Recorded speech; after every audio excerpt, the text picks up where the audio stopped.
Everyone, welcome to the class. आप सभी का बहुत बहुत स्वागत है। फटाफट से सभी के सभी कनेक्ट हो जाएं। स्टार्ट करें हम हमारा आज का सेशन। आप सभी को पता है आज का जो तुम्हारा टॉपिक है, मैंने आपको बताया था कि अब जो है वो टॉपिक वाइज करवा दिया जाएगा। जो छोटे छोटे टॉपिक आपके एग्जाम्स के लिए बहुत महत्वपूर्ण है, जहां से बार बार प्रश्न बनते हैं, उन टॉपिक्स को आपका कवर करा दिया जाएगा एक एक टॉपिक करके। कल हमने पढ़ा था थॉर्नडाइक का अधिगम का सिद्धांत, जो कि बहुत महत्वपूर्ण है क्योंकि कई बार वहां से प्रश्न बने हैं। थॉर्नडाइक का जो अधिगम सिद्धांत है उसके बारे में हमने कल पूरी जानकारी ले ली थी कि कहाँ पर ये यूज होता है, थॉर्नडाइक ने कौन से नियम दिए हैं अधिगम के, 3 इनके प्रमुख नियम है, 5 गौड़ नियम है, 3 नियम कौन से हैं और उनका उपयोग कैसे होता है, और 5 गौड़ नियम कौन से हैं। ठीक है, सारे नियमों के बारे में भी हमारा डिस्कशन जो है वो हो गया था। अब हमें आज बात करना है कि थॉर्नडाइक के बाद जो सिद्धांत है वो अधिगम के पॉवलोव और स्किनर का बहुत महत्वपूर्ण होता है। ठीक है, पॉवलोव का अधिगम का सिद्धांत और स्किनर का अधिगम सिद्धांत ये भी बहुत महत्वपूर्ण होते हैं, तो इनके बारे में हम बात करेंगे एक एक करके। पहले पॉवलोव का सिद्धांत देखेंगे, फिर स्किनर का अधिगम सिद्धांत देखेंगे। ठीक है, कोलर का भी अधिगम सिद्धांत है। कोलर का अधिगम सिद्धांत जो है वो अंतःदृष्टि का सिद्धांत, उसे गेस्टाल्टवादी सिद्धांत भी कहते हैं। ठीक है, चलिए सबसे पहले हम बात करें जो हमारा आज का टॉपिक है,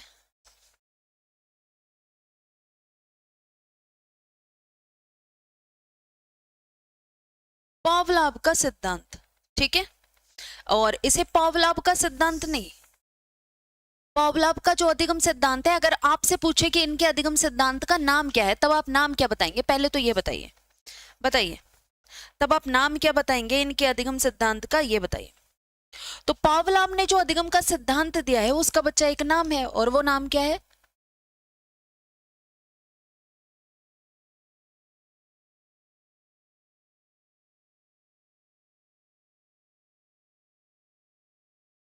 पावलोव का जो अधिगम सिद्धांत है, इन्होंने किस अधिगम सिद्धांत के बारे में बताया? इनके सिद्धांत का जो इन्होंने अधिगम सिद्धांत दिया है उसका नाम क्या है? अगर आपसे कोई पूछे तब आप क्या बताएंगे? बताओ जल्दी से, सभी बताएंगे, सभी बताएंगे कि जो इनके द्वारा अधिगम का सिद्धांत दिया गया है उसका नाम क्या है।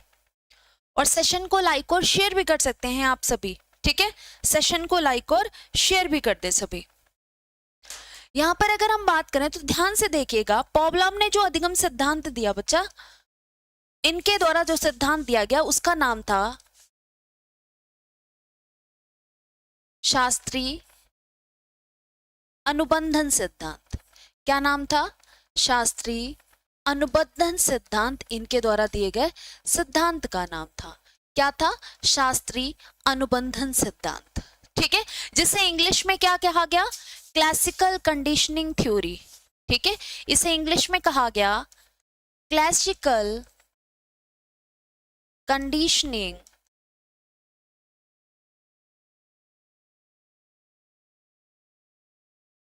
थ्योरी। अब आपसे प्रश्न घुमा के पूछा जा सकता है कि शास्त्रीय अनुबंधन सिद्धांत जो है अधिगम का, ये किसका सिद्धांत है? तो पहली बात तो याद रखिएगा, ये अधिगम का सिद्धांत है। किसके द्वारा दिया गया? तो ये ईबी पावलोव ने दिया था। किसने दिया था?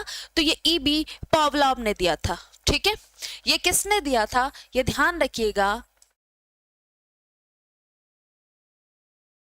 आईबी पावलोव ने दिया था। ठीक है, classical conditioning theory was given by या प्रोपाउंडेड बाय, कौन है? पावलोव साहब। अब सबसे पहले इनके सिद्धांत के अनेक नाम है, इस सिद्धांत को और अन्य नामों से भी जाना जाता है। ठीक है, इस सिद्धांत को अन्य नामों से भी जाना जाता है। अब वो अन्य नाम कौन कौन से हैं? वो अन्य नाम कौन कौन से हैं अगर आपसे कोई पूछे तो अन्य नाम आप कहेंगे, जैसे इस थ्योरी को जाना जाता है अनुबंधित अनुक्रिया सिद्धांत से। अनुबंधित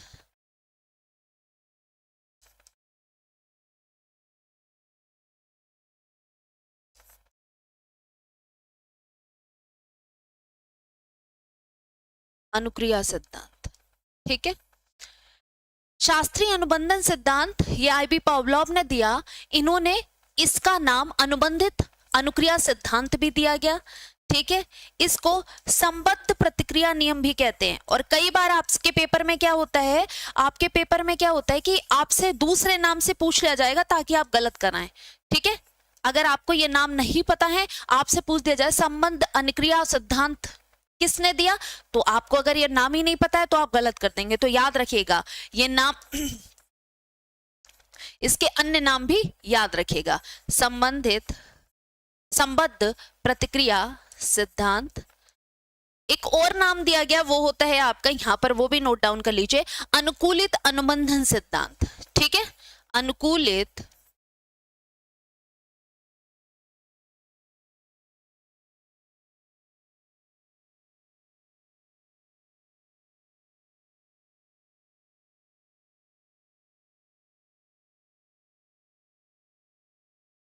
अनुबंधित सिद्धांत। ठीक है, अनुकूलित अनुबंधित सिद्धांत ये भी किसका है, ये पॉवलोव के द्वारा जो सिद्धांत दिया गया है उसके अन्य नाम है। एक और जो इंपॉर्टेंट प्रश्न पूछा जाता है, थॉर्नडाइक ने जैसे अपना प्रयोग है, थॉर्नडाइक ने अपना अधिगम संबंधी प्रयोग जो है वो किस पे किया है, बिल्ली पर किया है। अब आपसे पूछ लिया जाए पॉवलोव ने अपना एक्सपेरिमेंट किस पे करा, तो पॉवलोव ने अपना एक्सपेरिमेंट कुत्ते पे किया। ठीक है, इन्होंने अपना एक्सपेरिमेंट किस पे किया, तो बच्चा याद रखिएगा कुत्ता पे किया। ठीक है, कुत्ता पे किया, डॉग जिसे कहते हैं, कुत्ते पर किया।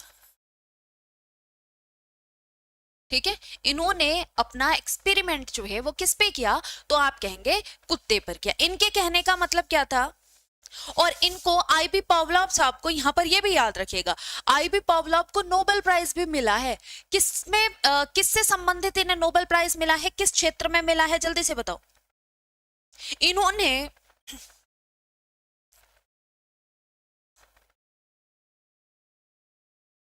कुत्तों की पाचन क्रिया, ठीक है, कुत्तों की पाचन क्रिया के शोध पर इन्हें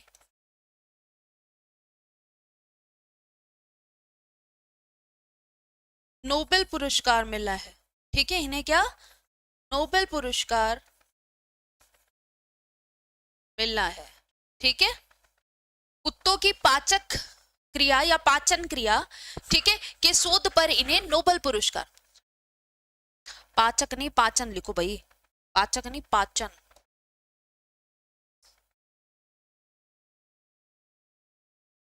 ठीक है, ये भी ध्यान रखिएगा कि इनको नोबेल प्राइज किस उसमें मिला है, किस क्षेत्र में मिला है, तो इनको इस क्षेत्र में नोबेल प्राइज मिला है, ये भी आपको पता होना चाहिए। इसके बाद हम बात करते हैं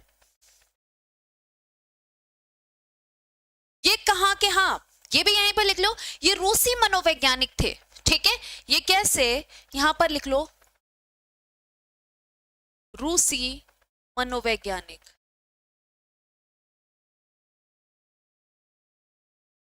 ये क्या, रूसी मनोवैज्ञानिक, ये भी ध्यान रखिएगा, आईबी पॉवलोव जो है ये रूसी मनोवैज्ञानिक थे। ठीक है, जैसे थॉर्नडाइक अमेरिका के, और ये रूसी मनोवैज्ञानिक। नेक्स्ट देखो, यहां पर हम बात करें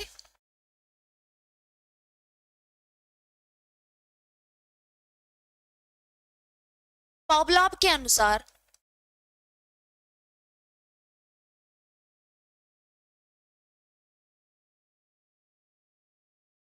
जब व्यक्ति के सामने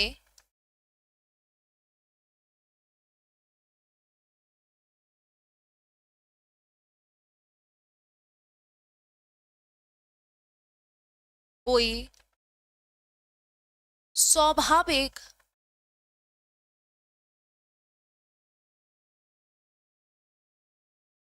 ठीक है, जब व्यक्ति के सामने कोई स्वाभाविक उद्दीपन होता है, ठीक है,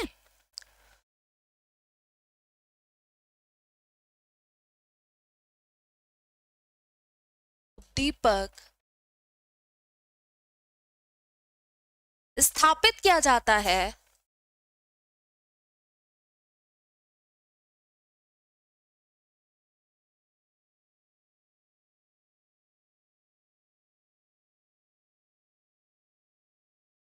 तब वह व्यक्ति, ठीक है, तब वह स्वाभाविक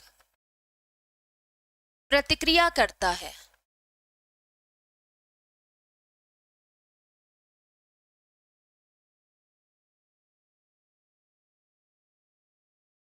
ठीक है, पॉवलोव का कहना था कि जब व्यक्ति के सामने कोई स्वाभाविक उद्दीपक स्थापित किया जाता है तो वो स्वाभाविक प्रतिक्रिया भी करता है। ठीक है, वो क्या करेगा, स्वाभाविक प्रतिक्रिया भी करेगा। ये किसका कहना था, ये पॉवलोव साहब का कहना था। इन्होंने अपना प्रयोग जो है वो कुत्ते पर किया था। इन्होंने क्या किया था, कुत्ते के गले में घंटी बांध दी। ठीक है, सॉरी, कुत्ते के गले में नहीं घंटी मारी, कुत्ते के सामने भोजन रखा। ठीक है, कुत्ता भूखा था, उसके सामने भोजन रखना था इन्हें। ठीक है, इन्होंने कुत्ते को पिंजरे में डाला, मतलब बंद किया उसको, और सामने भोजन रखा। अब उसके लार ग्रंथि में पाइप डाल दी और उससे देखा कि कितनी लार जो है, मतलब सलाइवा का सेक्रेशन हो रहा है या नहीं हो रहा है। अब इन्होंने घंटी बजाई। ठीक है, कुत्ते को भोजन के लिए बुलाया, तो कुत्ते के मुंह से जो है वो क्या हुआ, लार निकलने लगी। कुत्ते के मुंह से क्या हुआ, लार निकलने लगी। ठीक है, अब धीरे धीरे क्या हुआ, डेली यही काम करोगे कि कुत्ता, ये हो गया यहाँ पर डॉग।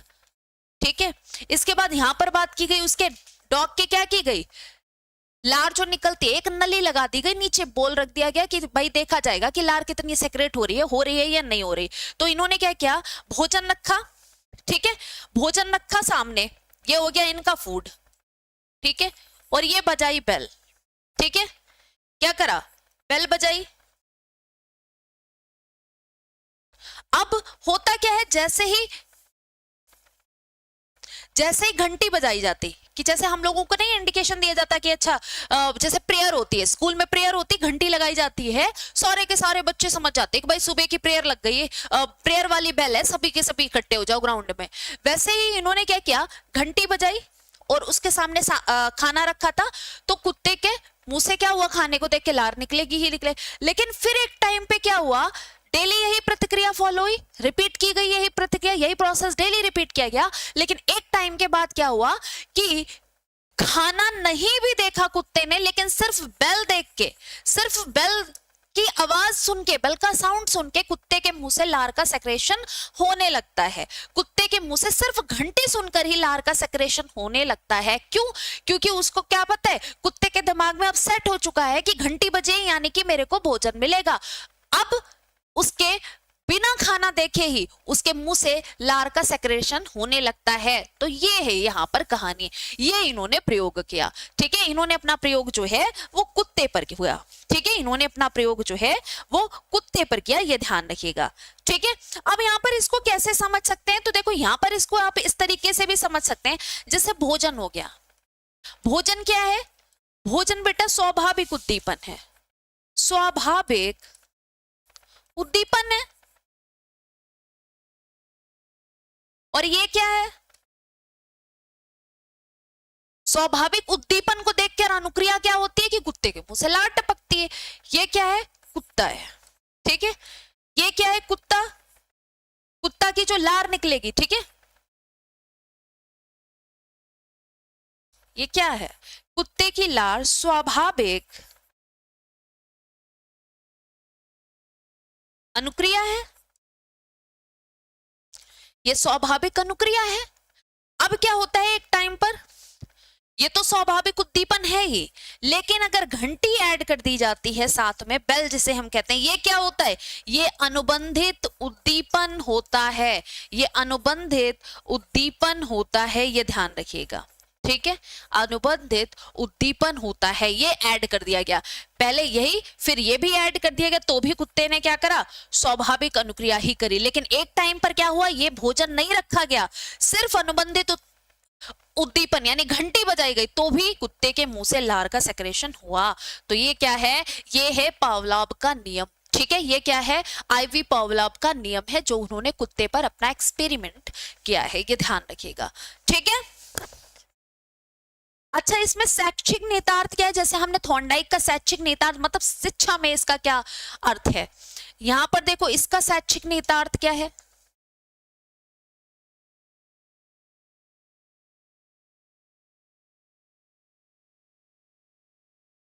शैक्षिक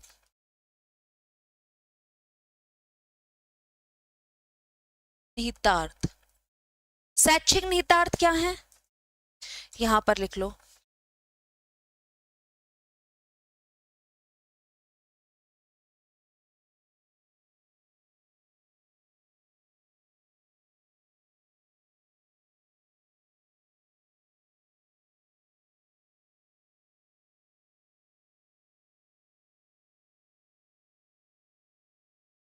सबसे पहले इसका शिक्षा में प्रयोग क्या है?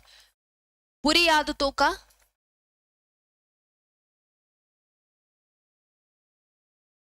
बुरी आदतों को त्यागना। ठीक है। दूसरा, भाषा विकास। भाषा विकास।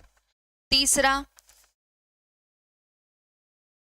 नकारात्मक अभिवृत्ति की समाप्ति।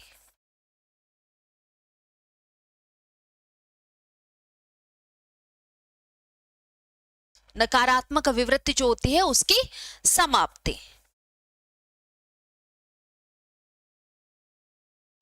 नकारात्मक अभिवृत्ति की समाप्ति और धनात्मक अभिवृत्ति का निर्माण। ठीक है, तो यहां पर लिख लो धनात्मक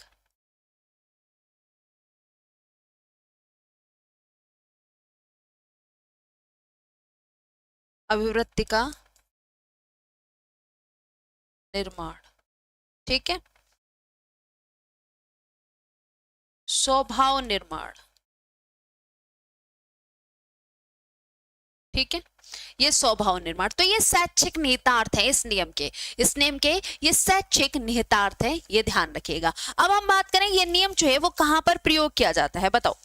इस नियम का प्रयोग जो है वो कहां पर किया जाता है? जैसे थॉर्नडाइक का नियम जो है, जो कम बुद्धि वाले बच्चे होते हैं, जो बहुत बुद्धिमान नहीं है, जिनकी बुद्धि बहुत तेज नहीं है, तो उनके लिए बहुत लाभदायक होता है। क्यों? क्योंकि पुनरावृत्ति का है ना, कि बार बार किसी चीज को प्रयास करोगे तो धीरे धीरे त्रुटियां समाप्त हो जाती हैं, तो वो उन बच्चों के लिए अच्छा है। अब ये नियम किसके लिए अच्छा है बताओ?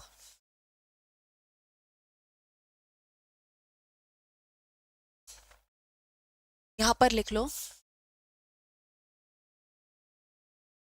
अल्प मानसिक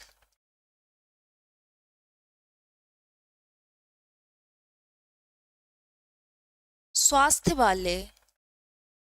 ठीक है, अल्प मानसिक स्वास्थ्य वाले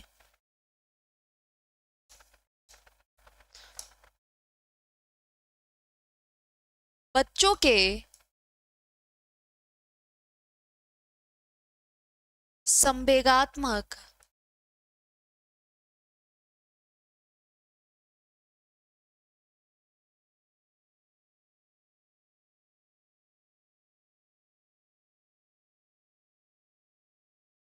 स्नेह में बदलना।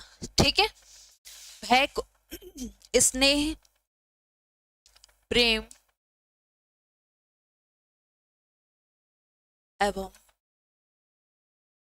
अच्छे विचार द्वारा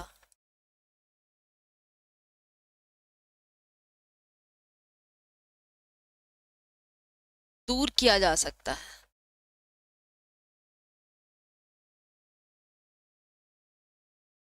ठीक है, दूर किया जा सकता है। दूसरा,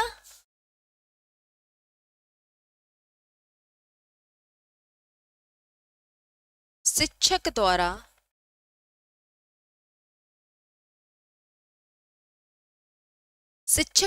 कक्षा कक्ष शिक्षण में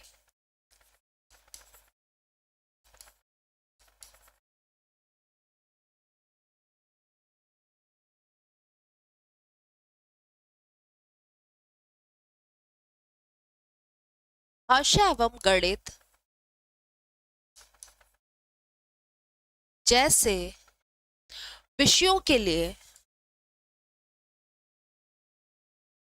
विषयों में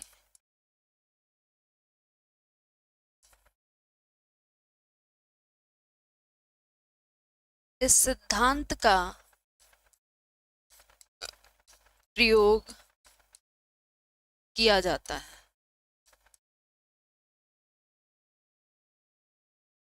ठीक है, इस सिद्धांत का प्रयोग भाषा और गणित जैसे विषयों के समाधान के लिए किया जाता है। तो ये था आईबी पॉवलोव का पूरा नियम। ठीक है, ये आईबी पॉवलोव का ये पूरा नियम था। अब हम इसके बाद बात करते हैं स्किनर का जो सिद्धांत है। ठीक है, स्किनर ने कौन सा सिद्धांत दिया?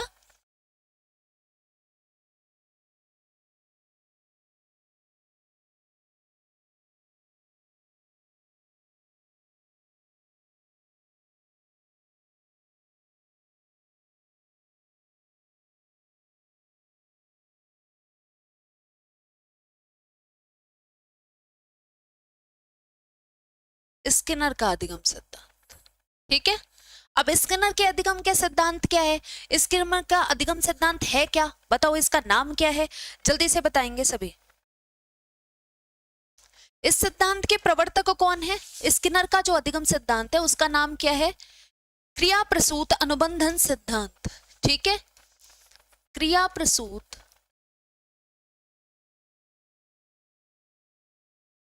अनुबंधन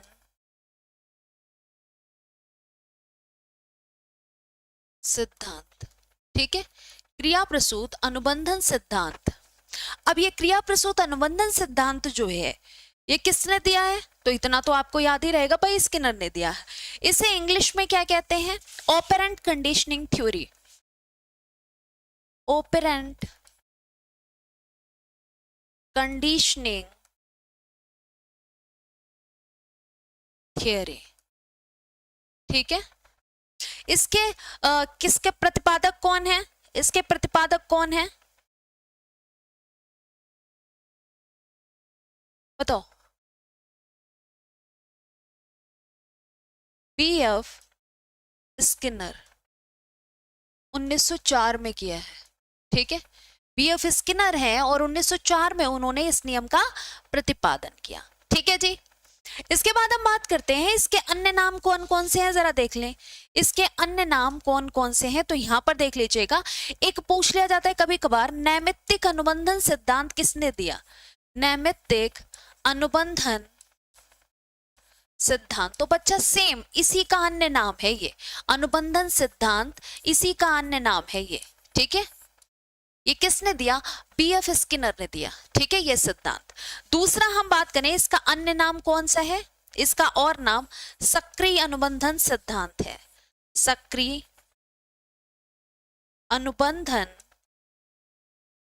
सिद्धांत है। ठीक है, सक्रिय अनुबंधन सिद्धांत, ये इसका नाम है।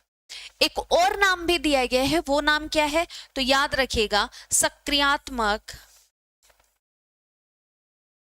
सक्रियात्मक अनुबंधन सिद्धांत। ठीक है, इन्होंने अपना प्रयोग किस पर किया, इन्होंने अपना प्रयोग जो है वो किस पर किया, जैसे थॉर्नडाइक ने बिल्ली पे, पावलोव ने कुत्ते पर, इन्होंने अपना प्रयोग जो है वो कबूतर और चूहे पर किया। किस पर, कबूतर और चूहों पर। इन्होंने अपना प्रयोग कबूतर और चूहों पर किया है, ये ध्यान रखिएगा। ये कहां से संबंधित थे, बीएफ स्किनर जैसे थॉर्नडाइक अमेरिका से संबंधित थे, पावलोव जी रूसी मनोवैज्ञानिक थे, ये कहां से संबंधित थे जरा बताओ, बताओ फटाफट से।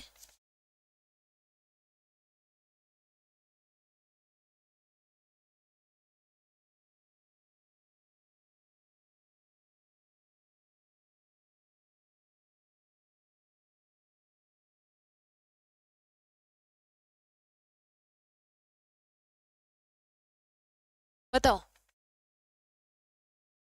ये हार्वर्ड विश्वविद्यालय से संबंधित थे। ठीक है, ये ध्यान रखिएगा।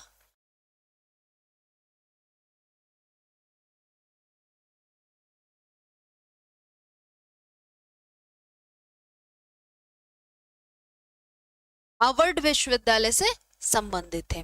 अच्छा, इन्होंने जो प्रयोग किया है वो प्रयोग पता है कैसा था, इन्होंने थॉर्नडाइक के समान ही था इनका प्रयोग। ठीक है, इन्होंने क्या किया, पिंजड़े में बंद करे कबूतर या चूहे को, जो भी आप कह सकते हैं, इन्होंने कबूतर को पिंजड़े में बंद करा। अब पिंजड़े में बंद करा, जब कबूतर उछल कूद मचाता है, इधर उधर फड़फड़ाता है, तो सडन क्या हुआ कि लीवर दबा, लीवर दबने पर घंटी बजती है और सामने इसके भोजन आ जाता है, कबूतर के सामने भोजन आ जाता है। तो अब क्या है, अब जब उसे भूख लगती है वो लीवर को दबा देता है, खाना उसके सामने आ जाता है। ठीक है, खाना उसके सामने आ जाता है। ये इनका एक्सपेरिमेंट था, ये इनका क्या था, एक्सपेरिमेंट था, ये ध्यान रखिएगा। ठीक है, और जिस इसमें रखा गया है जो जानवर, तो उसको क्या कहा गया, उसे स्किनर बॉक्स कहा जाता है। ठीक है,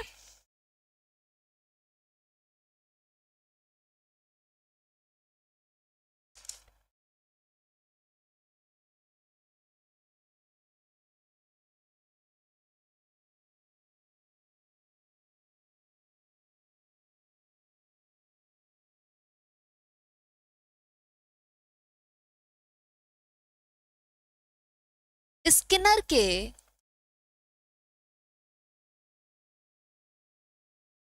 इस सिद्धांत में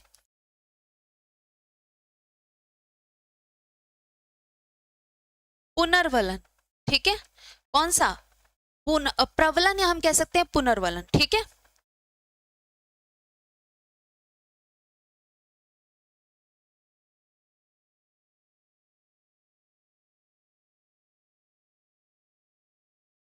जिसे हम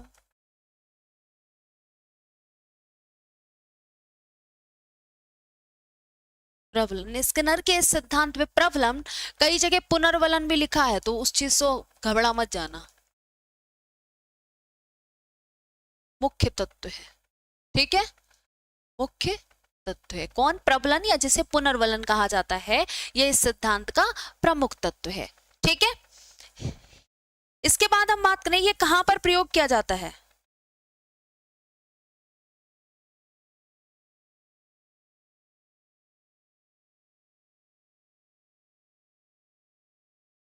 इस सिद्धांत में यह भी माना है इन्होंने, इस सिद्धांत के अनुसार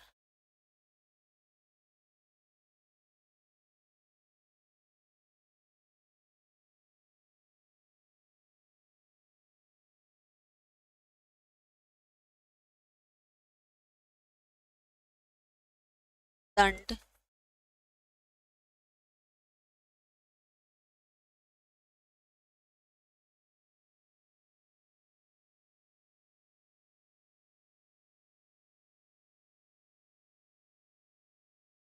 सीखने में सहायक नहीं होता। इन्होंने ये माना जो पनिशमेंट दिया जाता है, पनिशमेंट जो है वो सीखने में सहायक नहीं होता है, इनका ये मानना था, ठीक है। इन्होंने ये साफ किया है, क्लियर किया है, ठीक है।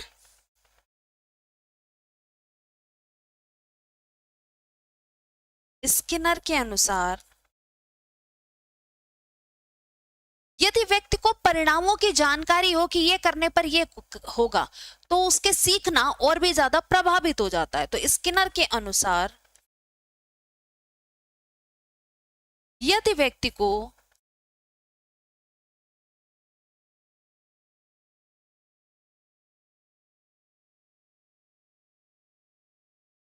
परिणामों की जानकारी हो,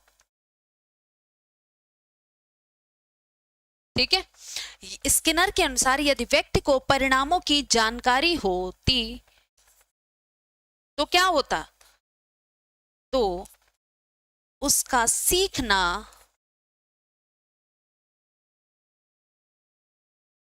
तथा उसका व्यवहार जो है उसमें परिवर्तन होता, उसका सीखना तथा व्यवहार जो है वो क्या होता, प्रभावित होता, ठीक है, प्रभावित होता, करेक्ट है। इसके बाद हम बात करें, और स्किनर ने क्या बात की, इस सिद्धांत के प्रयोग से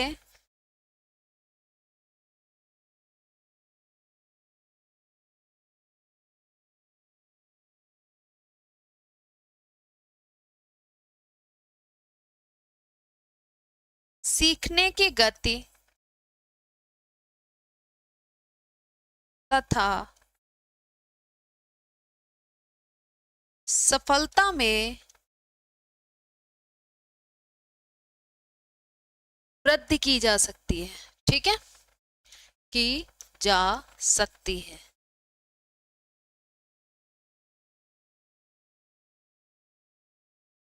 छात्रों को सीखने सिखाने में पुनर्वलन आदि का प्रयोग करना चाहिए, यह भी इन्होंने बताया कि छात्रों को सिखाने के लिए पुनर्वलन का हमें प्रयोग करना चाहिए, ठीक है।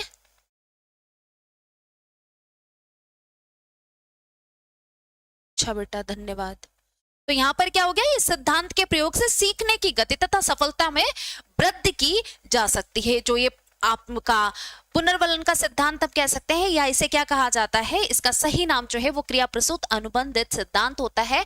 लेकिन कई बार प्रश्न किस प्रकार पूछा गया है, प्रश्न आपसे पूछ लिया गया कि नैमित्तिक अनुबंधन सिद्धांत किसने दिया, तो आपको यह भी पता होना चाहिए कि नैमित्तिक अनुबंधन सिद्धांत जो है इसी का अन्य नाम है ऑपरेंट कंडीशनिंग थ्योरी का, और जो किसके द्वारा दिया गया है, बीएफ स्किनर साहब ने यह सिद्धांत दिया था। अब हमने दोनों सिद्धांत पढ़ लिए, इसके बाद हम बात करते हैं किसका, हम बात करते हैं अब हमारे क्वेश्चंस का। ठीक है, चलिए बताइए प्राचीन अनुबंधन का सिद्धांत किसने दिया। हम बात कर रहे हैं प्राचीन अनुबंधन का जो सिद्धांत है वो किसने दिया। Who gave the theory of primitive conditioning given by, बताओ। तो यहां पर ध्यान रखिएगा, स्पिनोबिच, अरे नाना, पावलोव, विने, स्किनर। प्राचीन अनुबंधन सिद्धांत की बात की गई है तो ये किसने दिया, पावलोव साहब ने दिया था ये सिद्धांत। प्राचीन अनुबंधन का सिद्धांत जो है इसे शास्त्रीय अनुबंधन सिद्धांत भी कहा जाता है, इसे शास्त्रीय अनुबंधन सिद्धांत भी कहा जाता है। ठीक है, शास्त्रीय अनुबंधन सिद्धांत भी कहा जाता है, जिसे इंग्लिश में क्लासिकल कंडीशनिंग थ्योरी, ठीक है, क्लासिकल कंडीशनिंग थ्योरी भी कहा जाता है। तो यहां पर करेक्ट आंसर कौन सा है, सी वाला ऑप्शन आपका बिल्कुल करेक्ट है, पावलोव साहब ने दिया है। ठीक है, नेक्स्ट की हम बात करते हैं अनुकूलित अनुक्रिया सिद्धांत किसके अनुकूलन पर बल देता है, बताओ। कंडीशन रेस्पॉन्स थ्योरी, ठीक है, condition response theory emphasizes on the adaptation of what, reasoning, behaviour, thinking या आपका मोटिवेशन। यहां पर कौन सा ऑप्शन, आपका ऑप्शन जो है वो करेक्ट है। तो अनुकूलित अनुक्रिया सिद्धांत जो है वो तो आपके व्यवहार पर बल देता है, किस पर बल देता है, तो याद रखिएगा अनुकूलित अनुक्रिया सिद्धांत जो है जिसे हम कहते हैं कंडीशन रेस्पॉन्स थ्योरी, जिसे क्लासिकल कंडीशनिंग थ्योरी भी कहा जाता है, ये कौन देता है, जल्दी से बताओ। और ये थ्योरी किसने दी है, इसका मुख्य नाम क्या है, जल्दी से बताओ, फटाफट से बताओगे, क्योंकि ये आपको ऐसा नहीं है कि अभी पूरी थ्योरी करा दी गई, अगर आपको यही समझ में नहीं आया तो गड़बड़ वाली बात है, जल्दी से बताओ।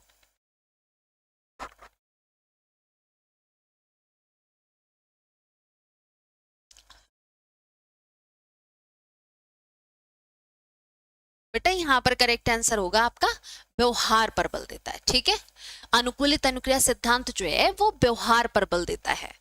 यहां पर ध्यान दो, next question, in Pavlov's experiment the dog salivated not only when meat powder was placed directly in his mouth but also before that, example when heard the trainer's footstep coming down the stairs, this phenomenon is called as।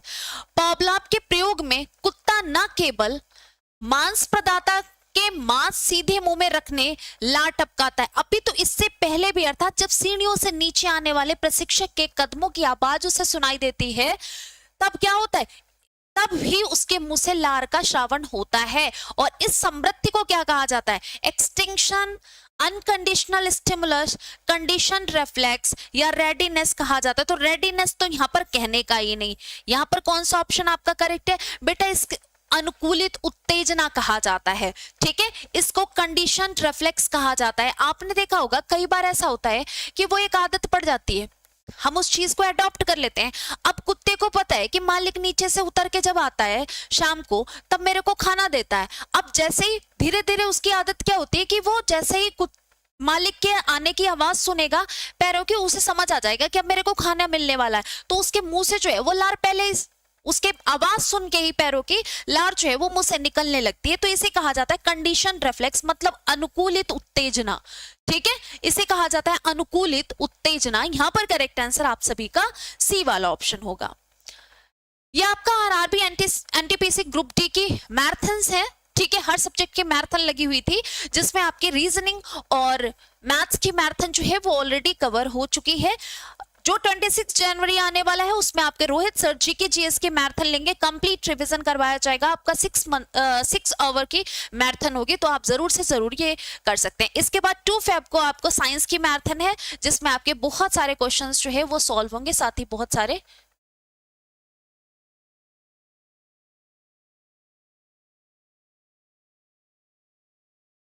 अरे बेटा थम जाओ भाई, पढ़ लिया मैंने। अरे मेरा बेटा काय को कॉपी पेस्ट करे पड़ा है, रहने दे। चलिए, राजू खरगोश से डरता था। शुरू में खरगोश को राजू से काफी दूर रखा गया, क्योंकि डरता था भाई तो दूर रखा जाएगा ना। आने वाले दिनों में हर रोज खरगोश और राजू के बीच की दूरी कम कर दी गई। अंत में राजू की गोद में खरगोश को रखा गया और राजू खरगोश से खेलने लगा। यह प्रयोग उदाहरण किसका है बताओ, ये किसका उदाहरण है, फटाफट से बताओगे। ये प्रयत्न और त्रुटि का सिद्धांत है, तो ये तो है ही नहीं प्रयत्न और त्रुटि का सिद्धांत। प्रयत्न और त्रुटि में तो भाई गलतियां करते जाओ, जब कुछ सीखोगे तो गलतियां करोगे, ठीक है, गलतियां करोगे और बार बार उस चीज को दोहराते रहोगे तो परफेक्शन आ जाएगा। ऐसा इसमें तो कुछ है नहीं। ये क्रिया प्रसूत अनुबंधन सिद्धांत है या शास्त्रीय अनुबंधन सिद्धांत है। तो बच्चा ये क्रिया प्रसूत अनुबंधन सिद्धांत भी नहीं है, जिसे आप इंग्लिश में कहते हो ऑपरेंट कंडीशनिंग थियरी, ये भी नहीं है। ये क्या है, ये क्लासिकल कंडीशनिंग थियरी है। ये कौन सी थियरी है, ये क्लासिकल कंडीशनिंग थियरी है, ये ध्यान रखिएगा। तो यहाँ पर करेक्ट आंसर क्या है, यहाँ पर आपका करेक्ट आंसर जो है वो बी वाला ऑप्शन है, ठीक है, वो बी वाला ऑप्शन है, ठीक है, हाँ बिल्कुल बिल्कुल करेक्ट है, ध्यान देंगे आप। नेक्स्ट की बात करें, 5 वर्ष का राजू अपनी खिड़की के बाहर तूफान को देखता है, ठीक है भाई। बिजली चमकती है और कड़कने की आवाज आती है। राजू शोर सुनकर उछलता है। बार बार क्या घटना होती है, फिर उसके उछलना मतलब फिर कुछ देर शांति के पश्चात बिजली कड़कती है। राजू बिजली की गर्जना सुनकर उछलता है। राजू का उछलना सीखने के किस सिद्धांत का उदाहरण है बताओ। ये शास्त्रीय अनुबंधन सिद्धांत का उदाहरण है, ये शास्त्रीय अनुबंधन सिद्धांत का उदाहरण है, ठीक है, ध्यान रखिएगा। बाकी कोई सिद्धांत यहाँ पर फॉलो नहीं हो रहा है। अच्छा, क्रिया प्रसूत अनुकूलन सिद्धांत का प्रतिपादन किसने किया? Who propounded the theory of operant conditioning? Who propounded the theory of operant conditioning? जल्दी से बताओ, पावलोव, स्किनर, थॉर्नडाइक या कोलर? तो याद रखिएगा, अगर हम ओपेरेंट कंडीशनिंग थियरी की बात करें तो operant conditioning theory was given by या was propounded by Pavlov. Pavlov बताओ, तो पावलोव ने तो क्लासिकल कंडीशनिंग की बात की है। पावलोव ने कौन सी क्लासिकल कंडीशनिंग थ्योरी की बात की है? इन्होंने क्लासिकल कंडीशनिंग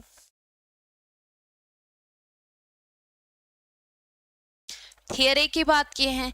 यानी कि थॉर्नडाइक की तो इन्होंने ट्रायल एंड एरर की बात की है, ट्रायल एंड एरर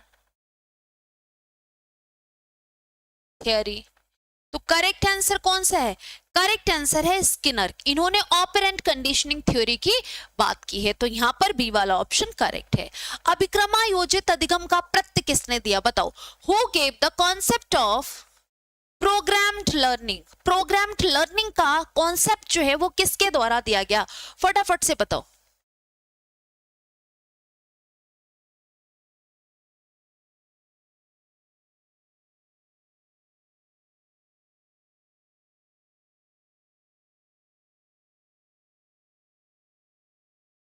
जल्दी से बताइए। अभिक्रम योजित अधिगम का who gave the concept of programmed learning? देखो, हल की बात की जाए तो हल तो यहाँ पर नहीं होगा। वॉटसन की बात की जाए नहीं है।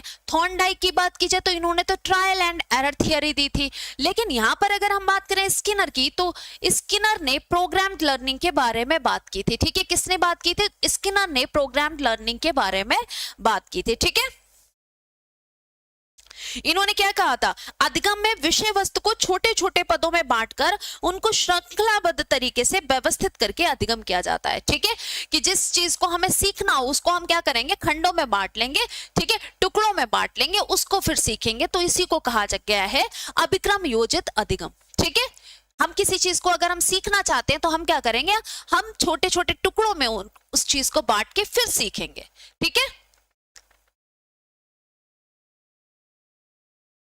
अरे थम जा बेटा, मैं काय को गुस्सा होंगी, लेकिन बच्चा एक चीज को कॉपी पेस्ट करते जाओगे, कॉपी पेस्ट करते जाओगे, मतलब मैम ने पढ़ तो लिया बेटा।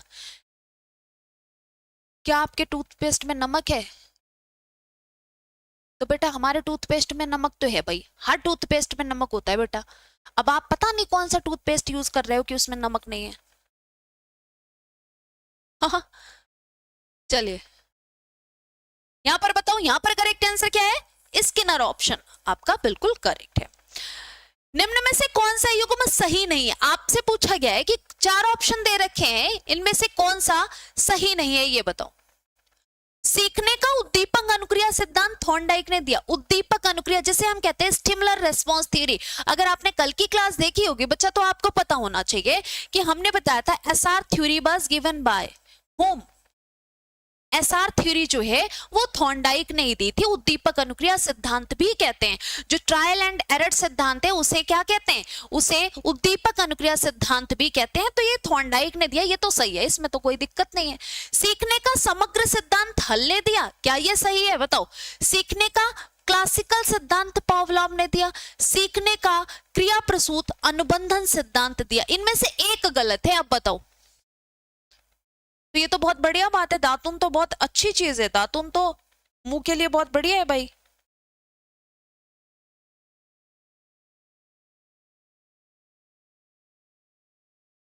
बताओ, ये तो बहुत बढ़िया बात है बच्चा। कौन सा युग्म सही नहीं है? देखो, सीखने का क्लासिकल सिद्धांत, classical conditioning theory was propounded by Pavlov, सही है। हमने बात की सीखने का क्रिया प्रसूत अनुबंधन सिद्धांत बीएफ स्किनर, सही है भाई। कौन सा गलत है? गलत जो है वो बच्चा ये है सीखने का समग्र सिद्धांत। यहां पर ध्यान दे लो, सीखने का समग्र सिद्धांत एसआर थ्योरी, ठीक है, ये भी ध्यान रखिएगा, ये थॉर्नडाइक ने दिया। सीखने का समग्र सिद्धांत, इसे क्या कहा जाता है? इसे अंतःदृष्टि सिद्धांत भी कहा जाता है, ठीक है। हाँ भाई, सब महान है बेटा यहाँ पे। तो यहाँ पर क्या कहोगे? सीखने के समग्र सिद्धांत को क्या कहते हो? अंतःदृष्टि सिद्धांत भी कहते हो, ठीक है, अंतःदृष्टि सिद्धांत भी कहते हो। या इसे एक और नाम दिया जाता है, इसे एक और नाम दिया जाता है गेस्टाल्टवादी सिद्धांत, गेस्टाल्ट वादी सिद्धांत, ठीक है। और ये किसने दिया है? ये हल ने नहीं दिया है, ये कोहलर ने दिया है। कोहलर, या हम कह सकते हैं गेस्टाल्ट वादियों ने दिया है, गेस्टाल्ट वादियों ने दिया है। अब गेस्टाल्ट वादी कोहलर, कोफाक, ठीक है, कोहलर, कोफाक, लेबिन, ये क्या है बेटा? रिकॉर्डेड देखेंगे ये सारे, ठीक है। चलो, ये हो गया आपका। नेक्स्ट देखो, सीखने के अंतःदृष्टि सिद्धांत को किसने बढ़ावा दिया? बात की कि देखो, अंतःदृष्टि सिद्धांत जो है वो किसके द्वारा दिया गया? मैंने आपको बताया अंतःदृष्टि सिद्धांत जो है वो गेस्टाल्टवादी सिद्धांत कहलाया, गेस्टाल्टवादी सिद्धांत कहलाया। गेस्टाल्टवादी सिद्धांत जो है वो किसने दिया बताओ? पावलोव, जीन पियाजे, वाइगोत्स्की, गेस्टाल्टवादी आपका सिद्धांतवादी। यहां पर आपको करेक्ट आंसर बताना है, बताओ भाई।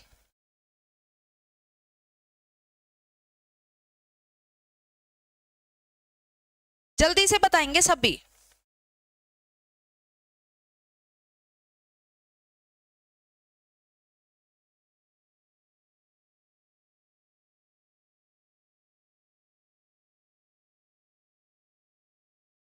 पावलोव, जीन पियाजे, वाइगोत्स्की, किसने दिया है?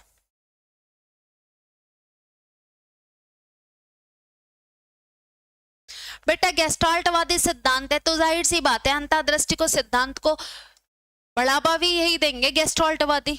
कोफाक, कोहलर, लेबिन, ये इसी में आते हैं, ठीक है। सूझ द्वारा सीखने के सिद्धांत का प्रतिपादन किसने किया? तो सूझ द्वारा सीखना, ठीक है, ये किसने? थॉर्नडाइक ने नहीं, पावलोव ने। सूझ द्वारा सीखना, करके सीखना, ठीक है, अंतःदृष्टि सिद्धांत, समग्र सिद्धांत, ये सभी कोहलर के सिद्धांत के हैं। ये सभी कोहलर ने जो सिद्धांत दिया है उसी के बदले हुए नाम है, ठीक है, ये उसी के बदले हुए नाम है, ये ध्यान रखिएगा। The theory of learning by intuition was propounded bye, तो आप कहेंगे कोहलर है। नेक्स्ट देखिए, गेस्टाल्ट मनोविज्ञान की आधारशिला किसने रखी? Who laid the foundation of Gestalt psychology?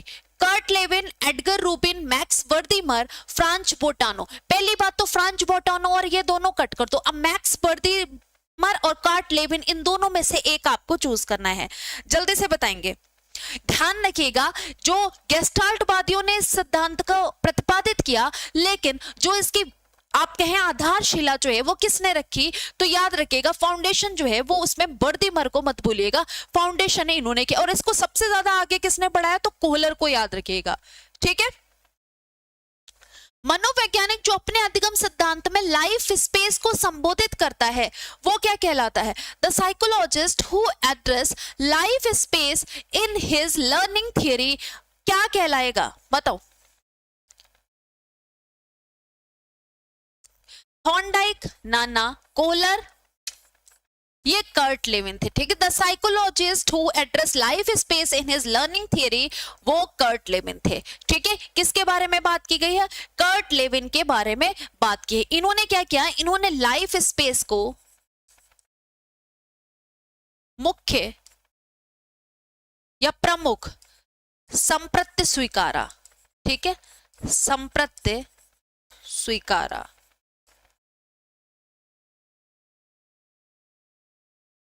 Correct है। क्षेत्र सिद्धांत निम्न में से किस वर्ग का सिद्धांत है, बताओ।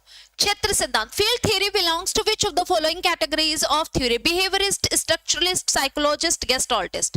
तो क्षेत्र सिद्धांत आपका गेस्टाल्टवादियों का सिद्धांत माना जाएगा, ठीक है। किसका, गेस्टाल्टवादियों का सिद्धांत माना जाएगा। यहां पर आपका करेक्ट आंसर डी होगा। सीखने का क्लासिकल कंडीशनिंग सिद्धांत प्रतिपादित किया किसने किया, classical conditioning theory was propounded by whom। तो याद रखिएगा क्लासिकल कंडीशनिंग की बात की गई है बच्चा, ये हमने बहुत बढ़िया तरीके से पढ़ लिया। ये किसने, ये पावलोव साहब ने की है। तो यहां पर सी वाला ऑप्शन आपका क्या होगा, करेक्ट होगा, ठीक है। इसके बाद हम बात करें संबद्ध प्रतिक्रिया सिद्धांत में पावलोव ने प्रयोग किया बिल्ली पर, कुत्ते पर, बंदर पर, चूहे पर। In the associated response theory Pavlov conducted experiment on. तो पावलोव थ्योरी की बात की गई, पावलोव ने अपना एक्सपेरिमेंट जो है वो किस पर किया है, याद रखिएगा बच्चा, इन्होंने अपना प्रयोग जो है पावलोव ने कुत्ते पर किया था, ठीक है। तो यहां पर करेक्ट आंसर क्या आएगा, डॉग पर। कैट पे किसने अपना प्रयोग किया था, तो याद रखिएगा कैट पर थॉर्नडाइक ने किया था, थॉर्नडाइक ने अपना प्रयोग कैट पर किया था। रैट की बात की जाए, चूहे पर या पिजन का याद रखिए, रैट और कैट एक्सपेरिमेंट किया था स्किनर साहब ने, ठीक है। इनकी थ्योरी जो है, स्किनर की थ्योरी की बात की जाए तो स्किनर ने जो थ्योरी दी थी उसको कहा जाता है ऑपरेंट कंडीशनिंग थ्योरी, ठीक है। Operant conditioning theory was given bye Skinner. निम्न में से किस सिद्धांत को पुनर्वलन का सिद्धांत भी कहते हैं,